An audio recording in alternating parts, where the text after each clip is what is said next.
This special Jones & Co., a tribute to Billy Lowe, is brought to you by Kelso Medical Laboratory, JBR Building Supplies, Tops Lumber, Caribbean Bottling Company Bahamas Limited, City Lumberyard, Mr. Frank Watson, CGT Contractors and Developers Limited, National Products, and Bahamas Bus and Truck Company Limited.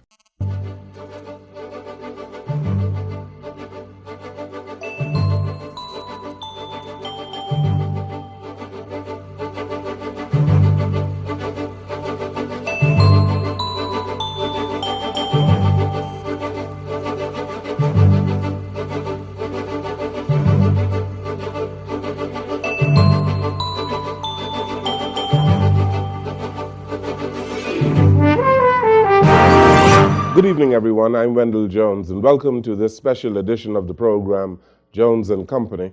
And on this program today, we pay tribute to the life and times of a great Bahamian. In recent years, the Bahamas has been losing some of its favorite sons, some who have made tremendous contributions to the development of the Bahamas. Some have been politicians, yes, and others have been just ordinary citizens, but some have been businessmen. And one of the most outstanding businessmen of the 20th century in this country, Mr. William Billy Lowe, passed away last Sunday at the age of 83. Today on our program, we've assembled a group of Bahamians who knew him well, who would speak to his life and times and his contributions in our society, whether it was in business, in church, or in civil society generally. William Billy Edward Lowe, OBE, was born in Nassau on the 14th of July, 1932, to Muriel and Daisy Lowe. He attended the Eastern Senior School at the age of 13. He passed the exam to Government High School and continued his education and passed the Junior Cambridge exam. And in our book, Bahamian Legends, it is written that on July 8th, 1950, he obtained his Bahamian pharmacist certificate. In 1953, he aspired to own and operate his own pharmacy. No other outstanding financial obligations were in his way, and so in 1955, he owned a small pharmacy in a building owned by the late Dr. Andrew S. Farkas on Market Street. It was called Lowe's Pharmacy. That was when Lowe's Pharmacy was born. Mr. Lowe has worked hard over the years and always stuck to his motto, which was, quote, "Give the customers good service, good prices, and be honest at all times," end quote. He was involved in a number of businesses in the Bahamas, such as Lowe's Pharmacy, Lowe's Wholesale, LMR Drugstore, JBR Building Supplies, Tops Lumber and Plumbing, Tropical Brokerage, Standard Hardware, Manowar Hardware, The Tiny Shop, Claridge Marina, and Bonita Bay. On our program, as we said, we are going to speak about his family life as well. In 1955, he married Sheila Thompson, and they were blessed with 4 children, Bruce, Paul, Jeffrey, and Valerie. During her 5th pregnancy, she was called to meet the Lord. In October of 1996, he married Minerva Albury, and they were blessed with 2 daughters, Diana and Patricia. His funeral service was held this past Friday, the 14th of February, at Shirley Heights Gospel Chapel, Mount Royal Avenue. Hundreds attended that funeral service. including a whole lot of people who worked with Billy Lowe over the years. It was said that he had one of the largest staff of any entrepreneur in this country, hiring over 500 people. Today on our program, you would hear from Godfrey Enyas, who played rugby with Billy Lowe. You would hear from some of his staff members. And of course, you would hear from Sir Franklin Wilson, who is an outstanding Bahamian businessman who has been involved in many businesses with Mr. Lowe. We begin our program as we speak with Godfrey Enyas, who played rugby on the Eastern Parade with William Billy Lowe. It was Wendell Jones who brought to my attention that Billy Lowe had passed away. And when I heard that, it caused me to reminisce about the days of my youth. I knew him as Red Top because as a young man, he had red hair, and they called him Red Top. He was short and muscular in stature and tough. And he played one of the most arduous positions on the rugby field, scrum half.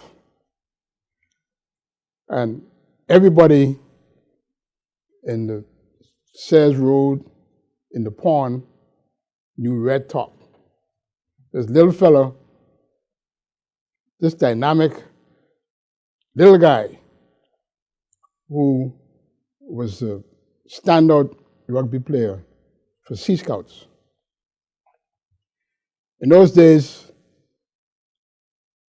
the people of Sayers Road, many of them attended St. Matthew's, where I attended. Many of them attended Eastern Junior and Eastern Senior schools, where I attended, and before me, individuals like Red Top attended. But there was a meeting ground. The meeting ground was the parade, Eastern Parade. And even though Red Top was a few years older than me, his younger brother, Danny, was my teammate. I got to play with Red Top during the latter part of his career.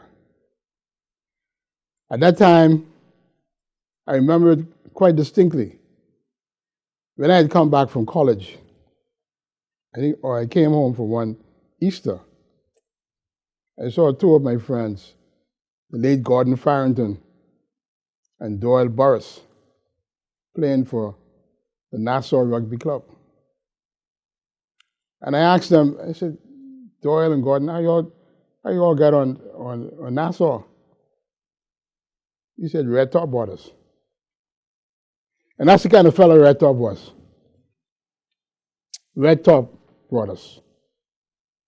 And that opened the gate, so to speak, to black rugby players.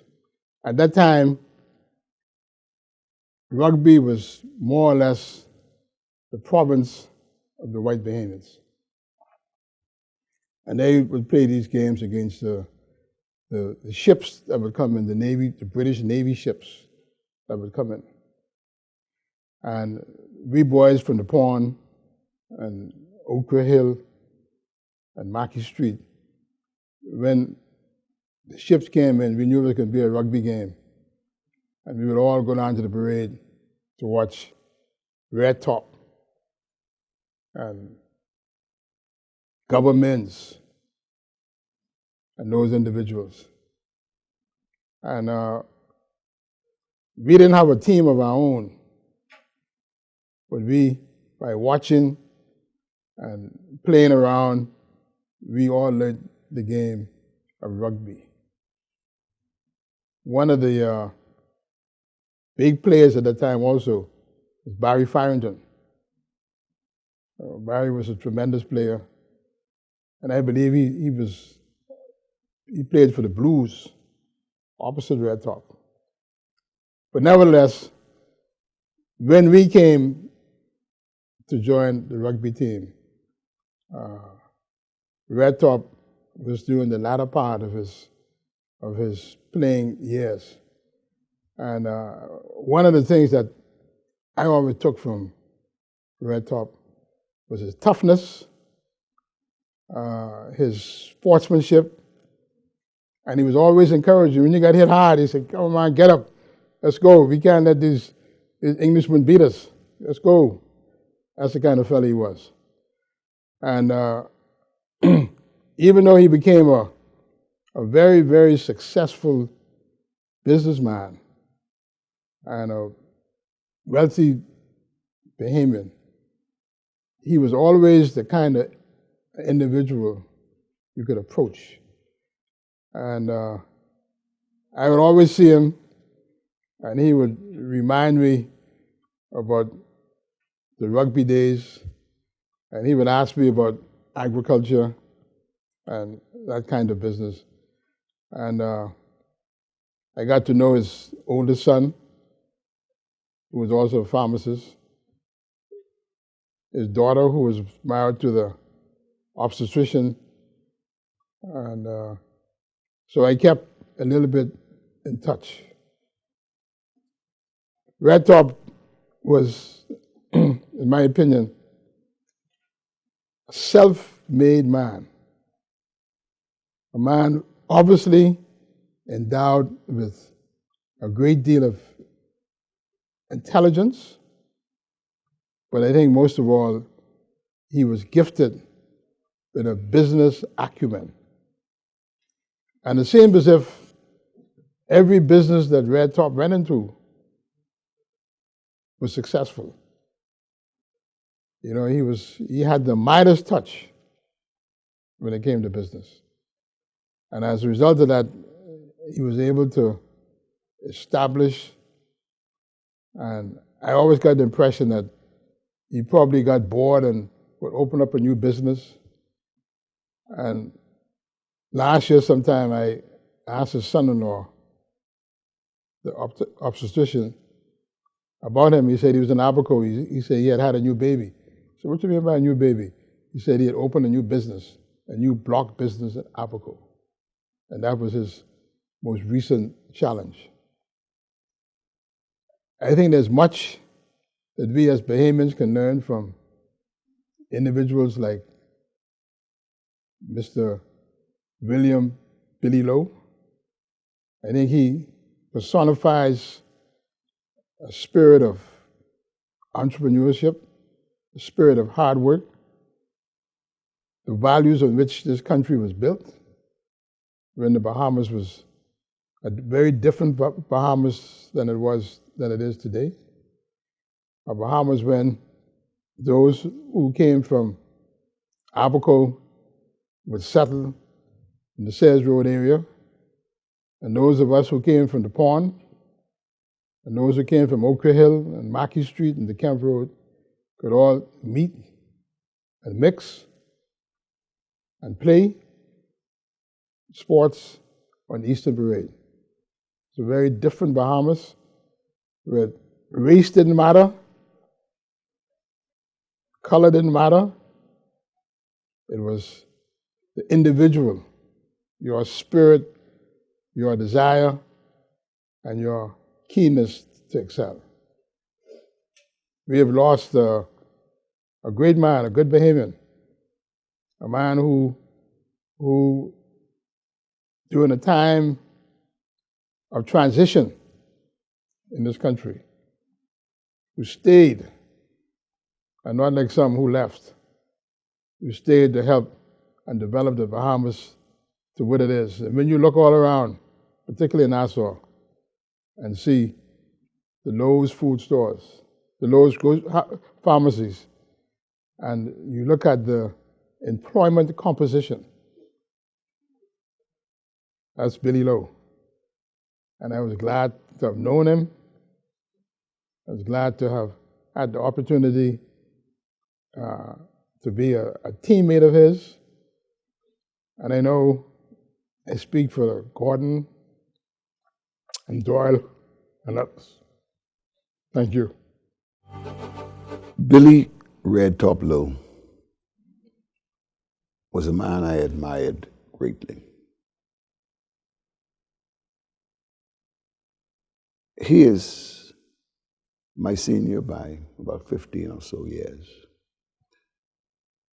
And circumstances were such that for a long time I more knew of Billy Lowe than I can claim to say I knew Billy Lowe.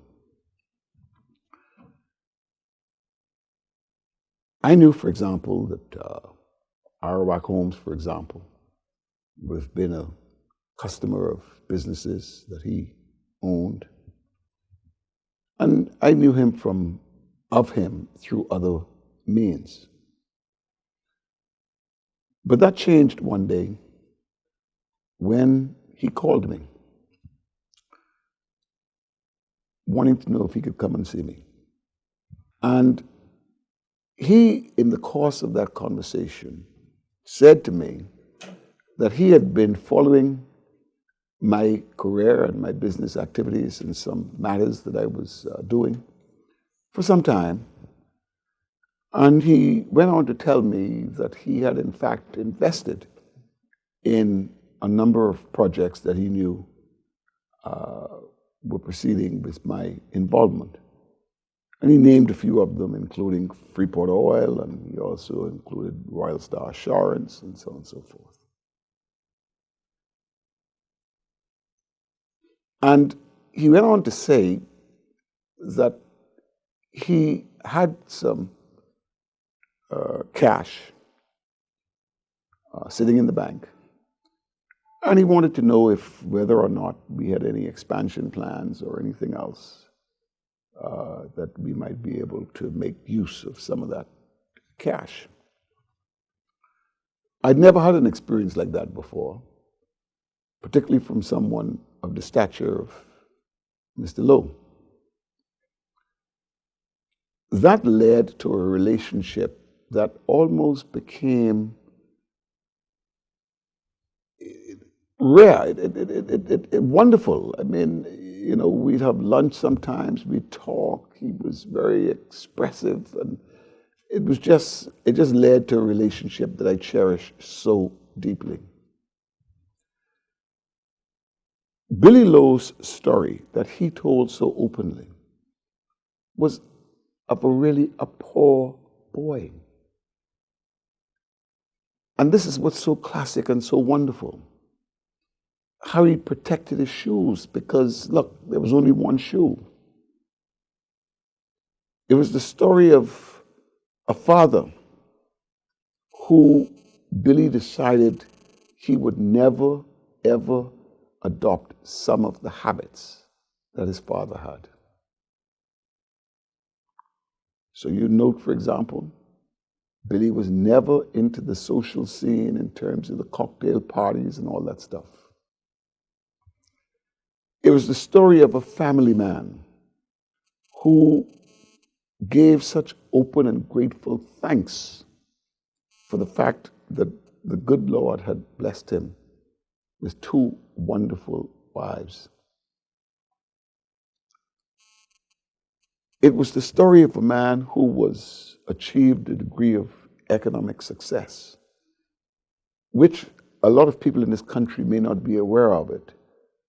But I can tell you it's probably one of the most significant record of economic accomplishment and building businesses that this country has ever seen.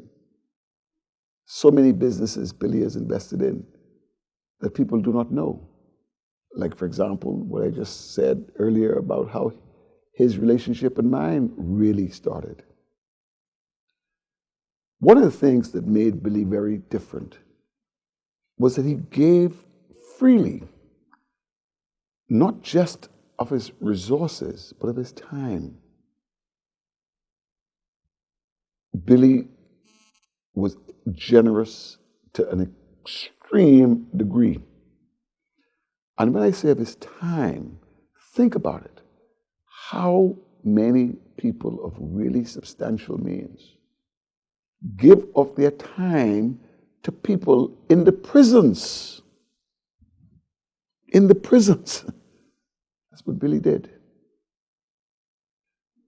So, my view of Billy Lowe is, and I admire him not just because of his record of tremendous accomplishments in business,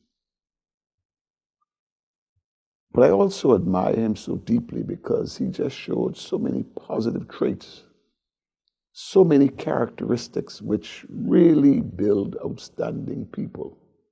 Outstanding people. And I thank him so very much for having brought me into his life in such meaningful ways, in terms of just he and I spent a lot of time talking. Through him, I met his son-in-law, Dr. Sam McHale. And as a result of that relationship now, Sam and I have developed a bond that I cherish very deeply.